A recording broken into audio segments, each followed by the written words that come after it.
For a quarter of a century, Martin Tas has been bringing sports stories to our screens. For 20 of those years, he's been reporting on the America's Cup, from the highs of the 2000 win to the crushing defeat 13 years later.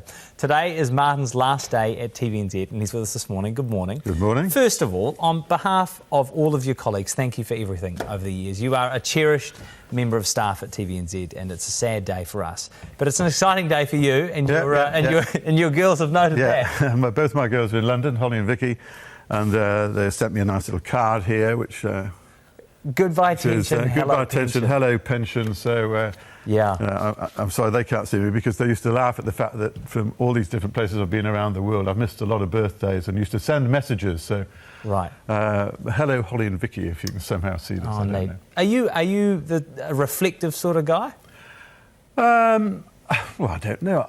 I suppose so. I mean, there's a lot to reflect back on, but you know, life goes on, and there's an exciting new world awaiting me, I'm sure. Yeah, it's amazing though to look back over your years of sailing coverage in particular, to note the dramatic changes, particularly in the America's Cup over the years, and to go back to that stunning victory in 2000 to consider where the state of the America's Cup is now, racing in Bermuda. What do you make of the changes to the America's Cup over the years? Oh, well, it's just been hugely exciting. It's what it's meant to be, technology on the edge. But it's always said about the America's Cup, it's a game of life, and there's no part of life that the Cup doesn't touch. From the, as I said before, front stabbing, back stabbing, drama, politics, money. So much money. Do you worry that it's inaccessible?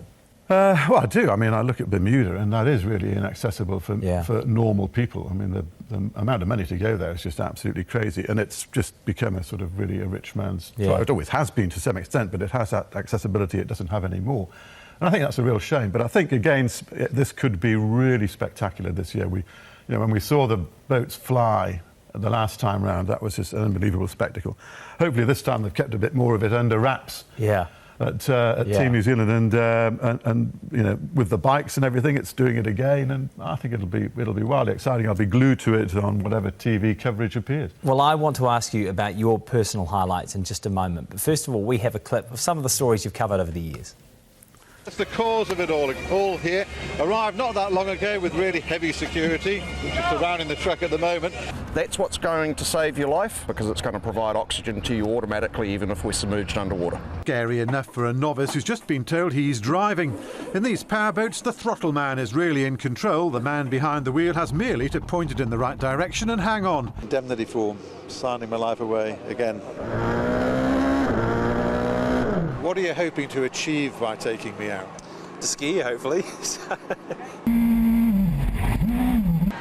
Well, I mean, race 5 was pretty emotional for all of us, and this is just another thing that is unbelievably New Zealand, really. This has been the most awesome experience. The boats are extraordinary.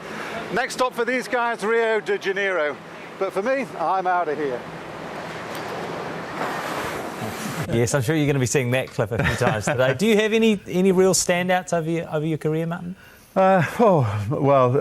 Too many to think about. I mean, I looked at the amount of work that we do churn out here is pretty phenomenal, and I guess that first Cup win, it was an amazing moment. It was an amazing thrill, but you can't forget the horrors either, because they're seared in the mind, particularly after San Francisco. And I just would love to see them get redemption this time round. But no, I've been very, very lucky. We've done a lot of really exciting things. Well, you've done a lot of exciting things as well, and it's been a lot of the time a complete thrill and a real privilege. We're lucky to do what we do, and I've always hoped that people, it's been a team thing. It's a big sharing thing. I've loved working with all the different crews and made some huge friends. And I'm just interested to see what happens now. I haven't got a clue. I just remember as a journalism student and then as a colleague, seeing you on television and marvelling at the different parts of the world where you would pop up. All of a sudden, you wouldn't see Martin in the newsroom for a couple of days, and then you'd hear Martin Tas sent this report from Mallorca, or Martin Tas. I mean, it was just amazing. Is there any part of the world in particular you've most enjoyed reporting from? Crikey. Well, I mean... The Hauraki Gulf is the Hauraki Gulf is as good as anywhere it gets, but there was a spell where it was a week in a different country, a week a month in a different country for 14 months. That was pretty exciting.